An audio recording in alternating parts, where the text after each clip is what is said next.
Thank you to all these athletes who put on these amazing fights tonight, and to the fans who created a fantastic atmosphere, and to Carnival City for hosting this event. What an awesome night. I'll now be announcing the prize-winning athletes from EFC Africa 23. The winner of submission of the night is Pierre Botha. He finished about 3 minutes 44 seconds into the second round by way of arm triangle. Winner of knockout of the night is Van Dam Mboyi. Knocked out his opponent 28 seconds into the first round. And fight of the night is awarded to the welterweight championship clash between Michiel Opperman and Dino Bagatti. Now, press, please raise your hands if you have any questions for myself or the athletes. Hi there, my question is for Andrew. Congratulations on your performance and retaining your title. It seemed a comprehensive performance to me. You were in control for most of the fight, but at the start of the second, you seemed to get rocked pretty badly. My question is, how close were you to getting knocked out? Thanks, Milton. Yeah, I've been in that position before, a little bit.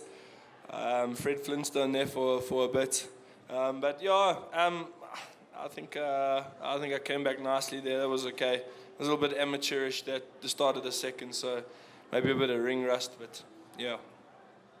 Thank you. It's Jess from Pretty Tough.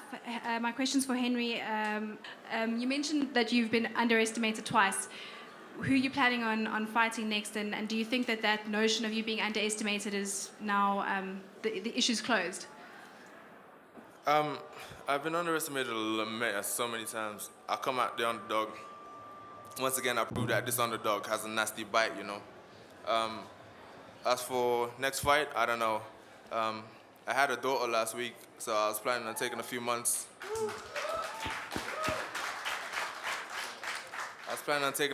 Out, but I don't know. It's up to our misters over here to see what happens, you know. Hi, Brendan from MMA Blog SA. Boyd, got a question for you. So you're on a 6-fight win streak, if I'm correct, and really been dominant in the EFC hexagon. We all know the story. You don't want to fight your teammate in DeMarch. You said an interesting thing that you were protecting him from Wes. Was an interesting thing to say, but what's next for you? Are you going to move up to lightweight and challenge for the belt there? Maybe, you know, fight one of the top contenders there? Are you looking to change division, change promotion? What's next for Boyd Allen? I'm definitely not changing promotion, that's for sure. Yeah, I'll fight wherever UFC wants me to fight. If Graham wants me to fight at lightweight, I'll try and take a lightweight fight. I'm comfortable at feather. Yes, DeMart's the champion, and we protect the division together. We train together for all our opponents, and our game plan is based on what we know about each other's opponents. So we project each other in a way, and it's going to stay like that. But you want to be the champ? I want to fight. To be the champion doesn't really matter. I just want to fight. That's why I'm here, and that's what I enjoy. Thanks. Sorry, for Cairo, just on that note, I mean, from EFC's perspective, where do you guys stand on this? Yeah, it's a difficult position. Obviously, we'd love the two top contenders to be fighting each other, but again, a lot of great featherweights out there. You know, DeMart's still got a lot of guys that he's got to fight. You know, facing Elena Lunga at the next show. At the same time, it's our responsibility to DeMart to build contenders for him, and you know, keep feeding him credible title fights. So we will do that, and at the same time, we've got an obligation to Boyd to give him good matchups. So it's a bit trickier than normally in a division, but you know, we're working around it, and I think we're doing a great job with it so far, and we'll continue to do so.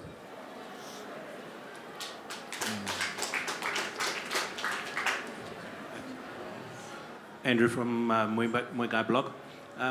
Cara, for you, with the events being hosted down at Grand West now, are you guys looking to move the events around the country a bit more, or is it just between here and Grand West? We've got obviously Grand West in November confirmed. Hopefully, and we're in the process right now of booking out all the dates for 2014. We've committed to at least 10 shows next year.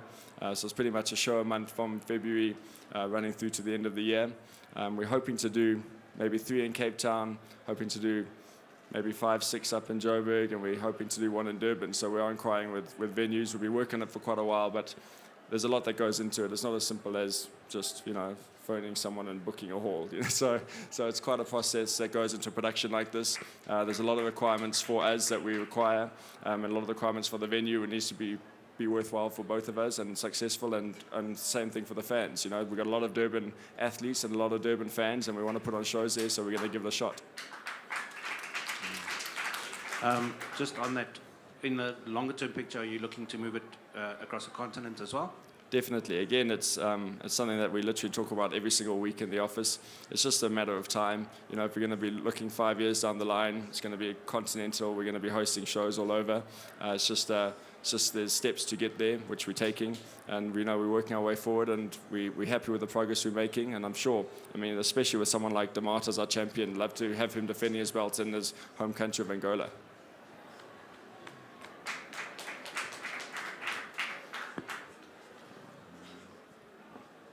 Hi, just first off, congratulations on an awesome event. It was really one of the best I've been to so far. Cairo, so far, the Potts and Ricky fight that's coming up, out of that, will the winner be able to challenge Van Zyl for the belt? 100%. We've already had this discussion with Andy, and we even had the discussion with Source in the case that Source was going to be the champion. Obviously, we planned quite far in advance. There's a lot of, like I said earlier, a lot of planning that goes into each fight card, into an event. It's just not just a matter of picking two guys out of a hat and throwing it together. There's processes that we're going through. So we're planning all of our cards right the way through to the end of the year. And obviously it's chatting with the champ and seeing if it works for him.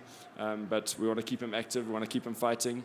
And if all works out well with Ruan and Soars, we might even see a heavyweight defense by the end of the year. Wesley, after tonight, where is Wesley Hawkey going from here? Back to Durban. No, I'm going to take a bit of a break. I think I need to get my mind sorted from all this rubbish that's been going on. Just for you guys that thought I pulled out the fight twice, that wasn't the reason. The reason was the wife left me, so I had a good excuse. Yeah, maybe bantamweight, eh? Just give me about 6 months to try to drop the weight.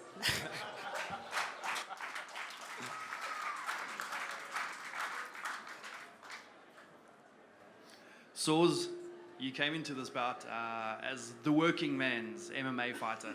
A lot of people wrote you off, but a lot of guys were actually sitting and waiting for you to score that epic knockout. After this fight, where are you going from here? Look, tonight the teacher gave me a schooling, so I'll give that to Andrew. Thank you for the fight. I came out, and as always, I just tried to give my best. That's what I did. And Andrew was a better man. He won. Obviously, it's not nice losing, but I lost. But it's not the end of the world. Yes, I tried to be the working man, the normal man's athlete, and so is Andrew. He's an educator, so he does the full-time thing every day, just as me. So not to take anything away from him, So I think we're pretty much in the same boat, and I think both of us, what we had on this fight, over and above the fight, we both threw in our weight behind the cause, and that means immensely for me. I know I got the ball rolling on this thing. Just to have Andrew come in on this and EFC just throwing their weight in behind us, that makes me emotional, So it helps, that makes it a bittersweet for me today. So yes, I lost. I got clapped. See how I look, but yeah, it was good. It was a good lose. And lose against Andrew, the current champion, it's a worthy lose. So yes, from now, I was actually scheduled to fight in a K1 international K1 fight 2 weeks ago, but due to the fight I couldn't. But I will be fighting in the next 2 weeks. I'll be going to Brazil to go fight in the K1 World Champs there, the WACA World Champs. So I'll also be taking over the South African team as the national delegation leader and then compete there. So I'm actually really looking forward to getting back into a ring, especially international ring. So I'm very amped about that. Just get rid of the knoppen. But yeah, and then whatever EFC wants me to do, if they tell me fight and I'm healthy, I can't wait. So whatever they want to do, who they want me to fight, I'll do that. So it's all up to the boss.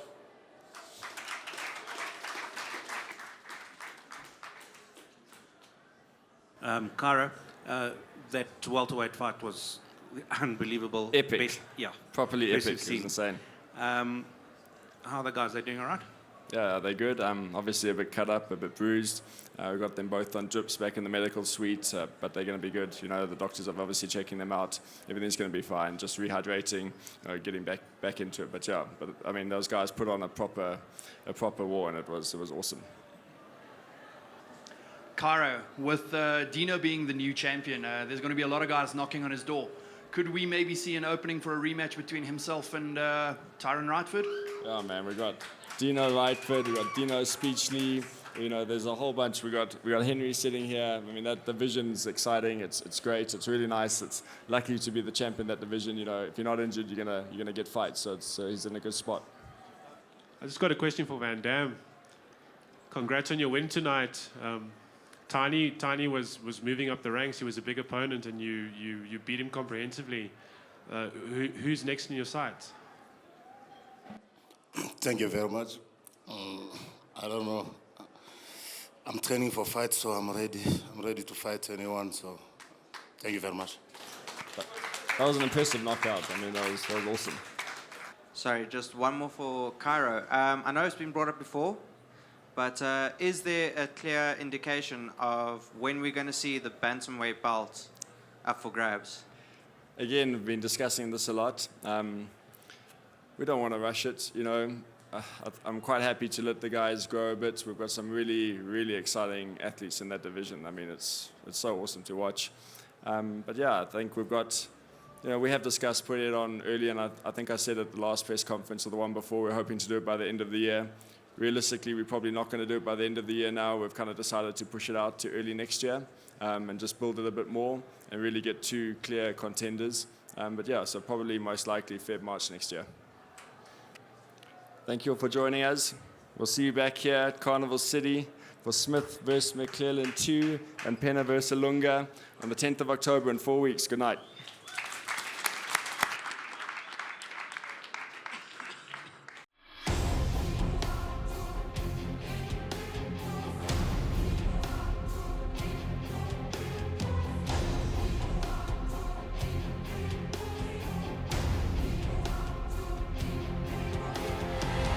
The second chapter of the biggest rivalry in EFC Africa is about to be written as the middleweight champion Jeremy Smith goes to war with the former champion Gareth McClellan in the fight that has been a year in the making.